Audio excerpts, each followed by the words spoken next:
Hi, I'm John Robert Sutton. I travel the globe searching for unique foods that have been shared by generations of families, culture, and tradition. I will connect you to the stories behind well-sourced food and the people and places who make it happen. Welcome to Truth in Food. We will eat, drink, and think today. So, one of the things I want people to understand that's happening in the United States right before your eyes, and you don't even know it. I want you to go to your local sandwich shop. I want you to go to Ralph's. I want you to go to Vaughn's and see this virus that's going into all of these meat counters of the United States. And it's called Boar's Head. And what Boar's Head has done is they have gone in and said, listen, we will take over your entire meat counter and we will put in the refrigeration unit, but you can only buy meat from Boar's Head. So what they have done is they've gone to thousands of mom and pop delis that used to have imported Italian meats, used to have home cured meats from local vendors. Look at every Ralph's meat counter. Start looking and seeing how Boar's Head is creeping and crawling all over. And now you'll hear this saying, oh, the sandwich is so good because of the bread. Well, what happened to the meat inside this food? It's Boar's Head, and it's generic, and it's a mysterious company. It's privately held. It's not public. There really is no offices. There's no spokesperson, yet there are thousands of routes all over the country slowly taking over. So you go to an Italian deli, and you think you're having an Italian sandwich. It's all Boar's Head. Nothing is made in Italy. So what are we going to do about this? I have Enzo, my guest here, from Italy. What city are you from? Originally from Carpi, Modena. So explain the region of Modena. What area is that in Italy, and why from a culinary perspective, it's so good? Well, it's a town up north in the county of Emilia Romagna. And Emilia is pretty much the most popular side of the county where all the great food comes from. Mm-hmm. So whatever you paying here, $150 or $200 for a good meal, you can eat it over there for as a normal thing. Mm-hmm. So we have a very traditional plate are tortellini. Mm-hmm. You can have tortellini with panna in brodo with broad. You can have tortellini with so many different things, but tortellini and brodo is basically the soup stock, correct? The soup, yes, and normally they make it with chicken broth and it's delicious. It's the most typical plate that you can eat. You can have then cannelloni, lasagna. Then we have all the variation, and the beauty of it that every town, they have their little little differences of making it. Mm-hmm. Adding more bechamel, adding more cheese, adding more little things, and that's the beauty of it. Yeah, and I've known Enzo for a few years now, and we actually years ago went to a restaurant here in Los Angeles, kind of where all of the sushi places are on Sepulveda. What was the name? Batuzzi? Clusi Batuzzi. Clusi Batuzzi, and to me, that was the best Italian food from this young chef and his mother that I really have tasted in the United States. What happened to him? Well, what happened is he has a very great passion for food. He's a very talented and amazing chef. And what happened is he got tired. Mm-hmm. He was hoping to make it a franchise, but he didn't probably had a lot of business knowledge. Yeah. And basically just right now, for as long as I know, is a farmer in Santa Rosa, playing chef for some rich families in that Got area. It. That's it. Yeah. Sad, because to me, that is a tremendous Italian chef, and it would be great to actually, hopefully, have him on this show at some point. They will love it. I mean, now is a farmer, basically. Yeah. So because of Boar's Head, and please go out and look how everything is controlled by Boar's Head. all those local Italian and local turkeys and all this great stuff has now vanished, and Boar's Head has taken over. And why is Enzo here? Because years ago, he had talked to me about all the personal connections that he has growing up with his friends to these prosciutto factories, to these cheese factories. His families and friends are now at an age where they're managing a lot of these facilities. And I want to bring back the true meat, the true source of Italian foods back into this country and beat back Boar's Head at their own game. So Enzo, can you talk about some of these direct source products that you think are lacking here in the U.S.? Well, everything in the U.S., you're going to learn very quick that everything is a business. So everything is kind of like a nice way to squeeze your money, get your money, and trying to probably not giving you sometimes the best quality and making the highest profit. So regarding sandwiches, for example, I mean, everything is kind of like a, sorry to say, but the kind of the Mexican version of the Italian food, because what Italian restaurant they normally do, they hire an Italian chef for the first 6 months, and then they train them. They try to train 2 other Mexican chefs, and then after the 6 months, they kick out the main Italian guy, or they have a contract or whatever arrangement they might have, and then some of the chefs from Mexico, for example, they're great on imitate and making it look great, but then when you taste it, sometimes it's like, you know, it's like missing the authentic taste. But it's like, because literally, if you're adding too much black pepper, if you're adding too much spice, if you're adding too much bechamel, you know, anything. Or sometimes when you go to an expensive restaurant in Beverly Hills and you order a risotto, for example, it's basically butter with risotto. So it's a bunch of butter. It tastes okay, but geez, you know, it's like, it's hard to eat. So the key is go straight to the sources, to the local market, not even the market, straight to the farmers, and making direct deals with them. And the way to break through with them is basically understanding their economy and how their business works, how the cash flow for them works, and then obviously offering them a better solution, a better version. Instead to be paid 60 to 90 to 120 days, maybe getting paid right away, and then pay them maybe after like 30, you know, once you build a relationship in 30 days. That way, you can cut out all the fees about transportation. You still have some transportation to do, but not all the mediator people, the distributor, and all the fees in between. So a pound, and then I'm finished, a pound of prosciutto, when I see the price, it's like $28 to $34. That's insane. Yeah, it's insane. It's the scam is on in this regard. People don't realize that most of the food you see in a market is bought space, meaning these food companies gone in and paid these markets millions and millions of dollars to place their food on these shelves. Well, what's nice is companies like Amazon you don't need to buy your space into Amazon. So people need to wake up and start realizing that most of this food that you're getting in these markets are processed. All of Boar's Head stuff is all processed, heavily salted, heavily processed, heavily chemicalized balls of false meat compared to what's going on in Italy. And even talk about the Italian standards are much higher than the U.S., that even some of the products from Italy that they wouldn't even sell in Italy are being shipped here.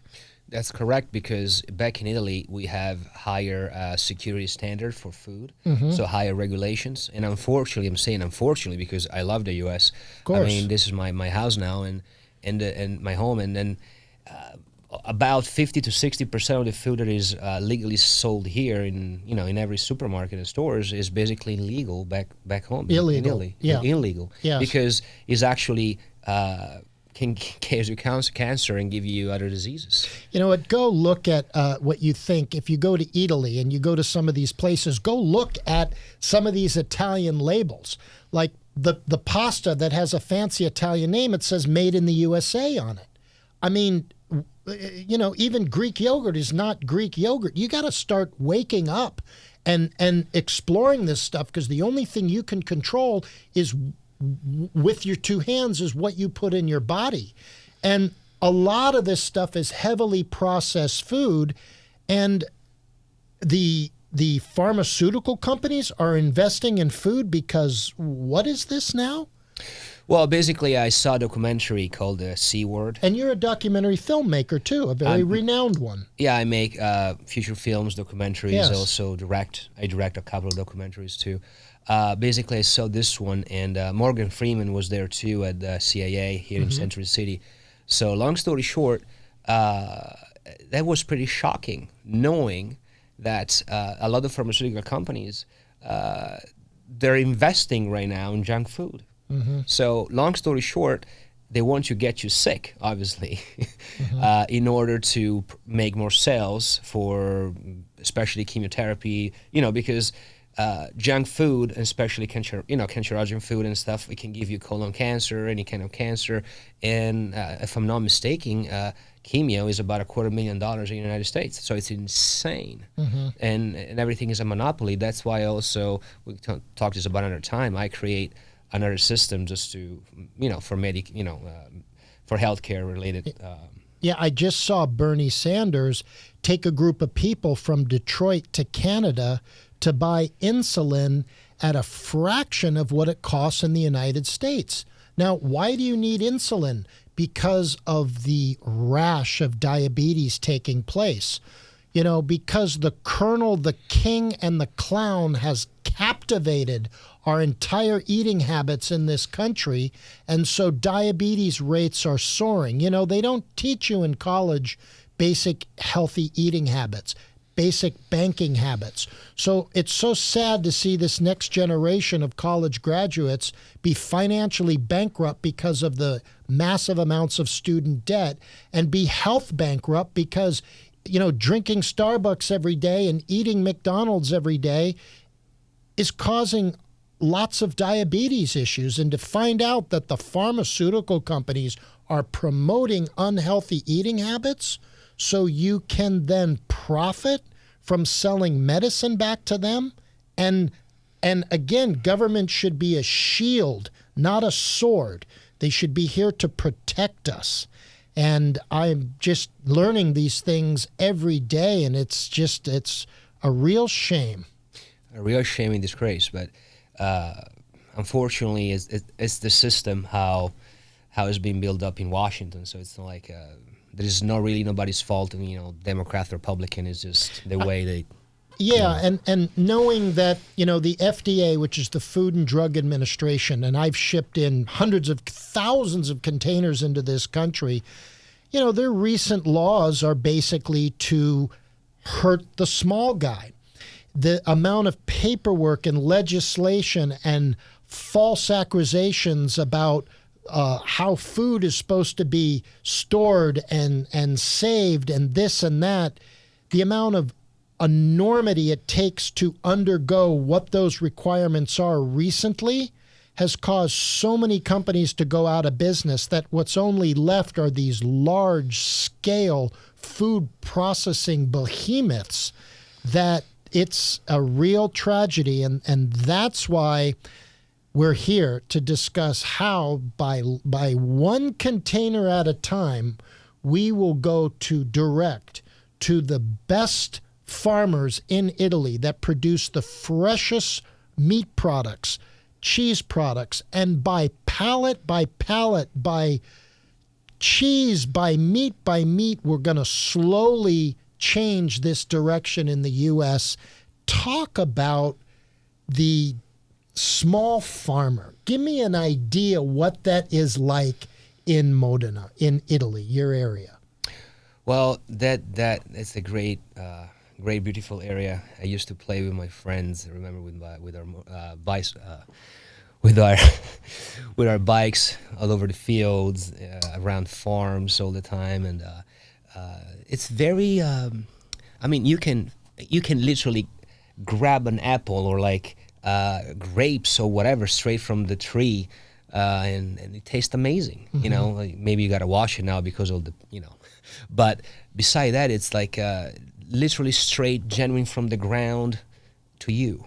So there is no middle people in between. There is no weird processing with ammonia or whatever other horrible things, chemicals. It's literally the animal and the farmer and the nature, and the wind, the ground, the sun, the heat, everything, humidity, everything that can help to guarantee a high quality product, because also depends where you're making it, the land, the area. People doesn't realize that, even coffee wise, if you have a certain amount of humidity in certain areas, you make a certain amount of certain quality of coffee. Even for the machines themselves, it's a whole that ground, that area. For the prosciutto, for example, we can name some mention some names like San Daniele, prosciutto di Parma, and all that stuff. The authenticity comes from specific areas, from the Emilia area over there. You know, when I see now in markets, you see, oh, we have Parmesan cheese. Well, it's Parmesan cheese made in Wisconsin. It's not Italian Parmesan cheese. You know, why even bother with the Parmesan cheese on a pasta that doesn't have that delicious taste and texture from that area of Italy? It just baffles my mind. The problem is, too, is there's generations growing up not knowing what true, delicious Italian products are. That's correct. So their brain is thinking, oh, this is delicious Parmesan cheese from Wisconsin. I'm not knocking Wisconsin, but don't try and mimic a cheese that is from Italy and try and knock it off. It's like, I think of it as the Chinese making fake Gucci bags and selling it in the United States. To me, this country of Wisconsin, the state, and these cheesemakers are knocking off Parmesan cheese from Italy, right? Yeah, I mean, the best county for that is Reggio Emilia, when you have the Parmigiano Reggiano, and there's a consortio that gives the seal, the authenticity, and you cannot make it outside of certain areas. They have very strict regulations, but you can taste the difference. It's like day and night. Yeah, it's like Italian prosciutto against Canadian prosciutto. It's a whole different universe. Yeah. So one of the sad experiences in the U.S. and that people have is a mortadella sandwich.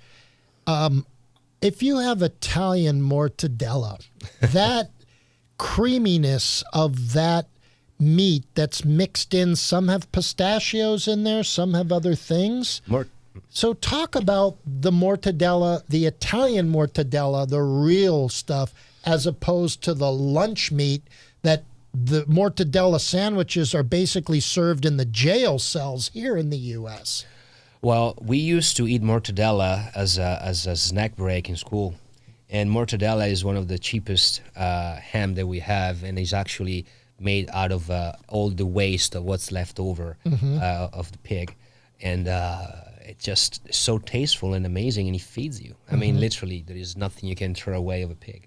I mean, you can make so many different kind of ham, and the mortadella it melts. You can even put, like you said, pistachios. They getting creative right now. Yeah, yeah, and I've seen literally mortadella rolls like huge, like massive, that you carve up and you just put on a piece of sandwich and bread, and it's just unbelievable. Yeah, I mean, I grew up with that, with mortadellas and Italian ham. Yeah.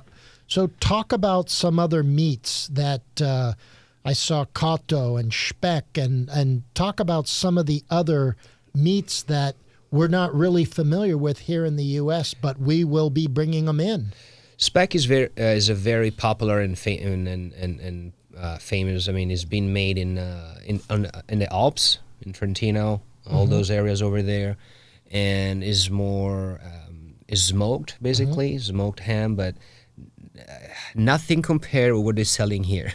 It's Yeah. a whole different thing. And it's amazing with the bread they're making over there in the mountains too.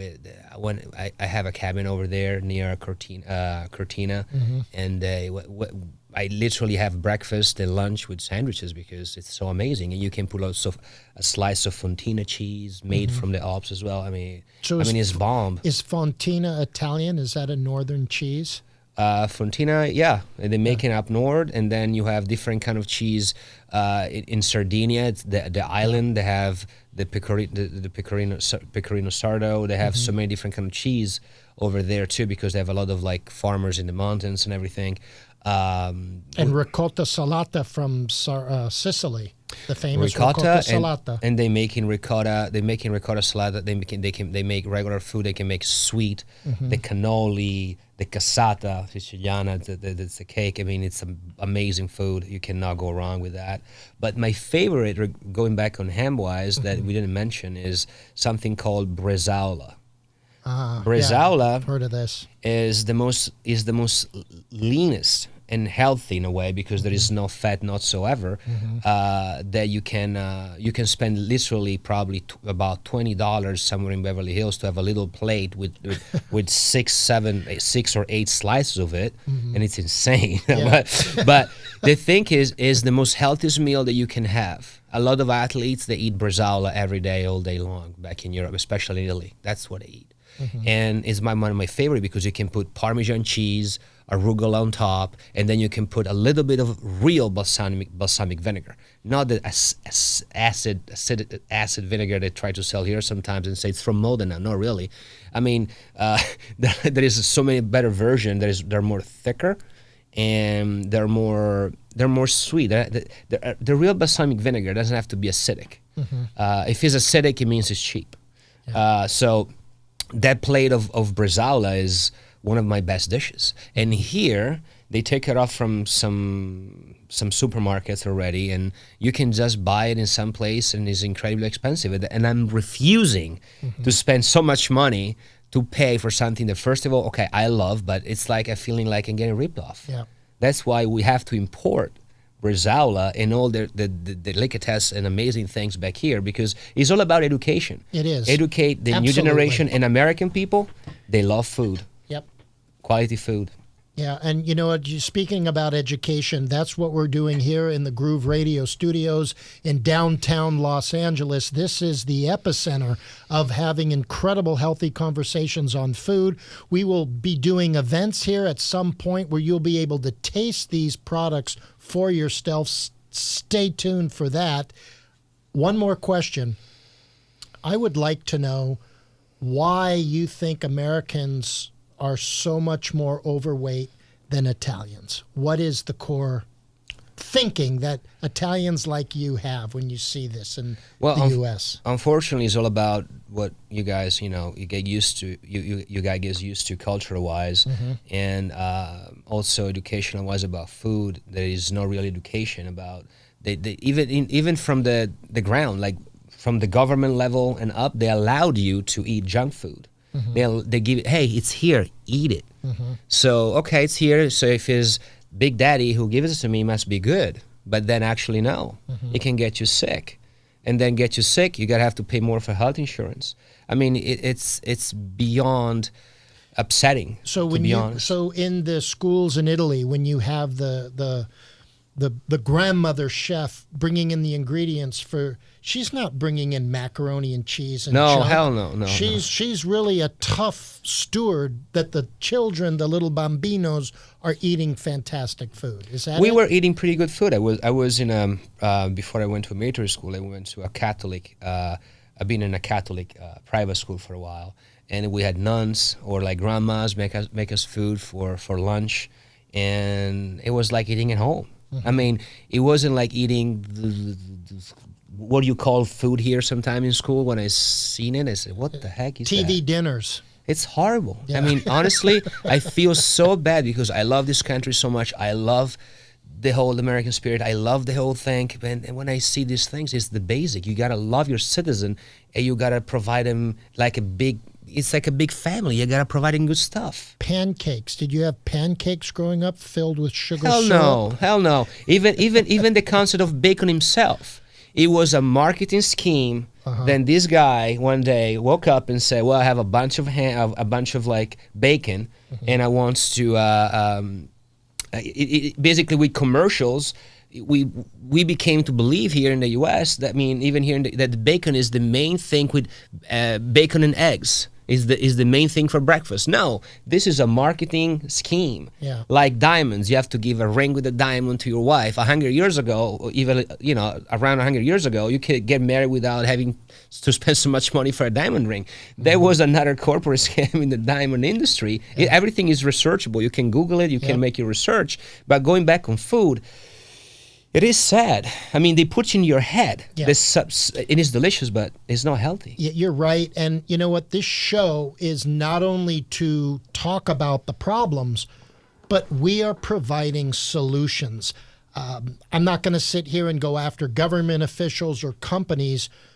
We're just going to go and do it. We're going to go out and slowly educate, find these delicious products, and tell you who the distributors are. Have you go online, have you buy these things from Amazon as well as other companies, because they're our last hope. It's like we are almost like the fine food refugees, where Amazon has thrown us a lifeline to be able to come in and distribute our products.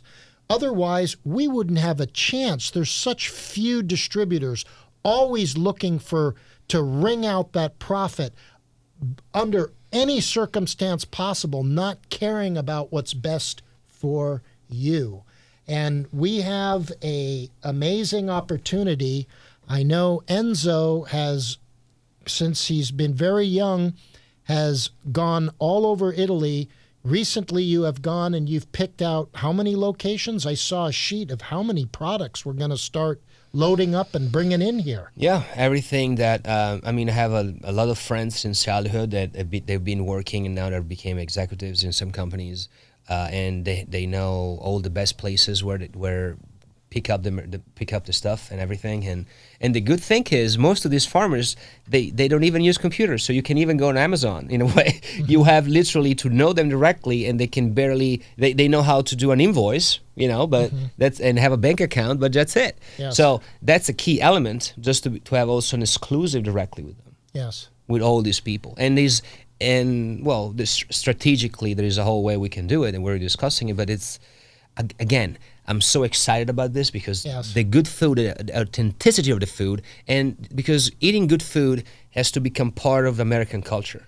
Yes. And that way we can decrease price spending also for healthcare and all the problems that unfortunately are here in the United States. That's very, very important. And Enzo, thank you so much for coming here. Thank you so much for inviting me. I really appreciate this. Has been a fascinating discussion, and we definitely have the solutions. And I want to thank you for joining me today on Truth in Food. I'm John Robert Sutton from the fantastic studios of Groove Radio in downtown Los Angeles, produced by Swedish Eagle. And for more information about this program, visit my website at suttonselects.com.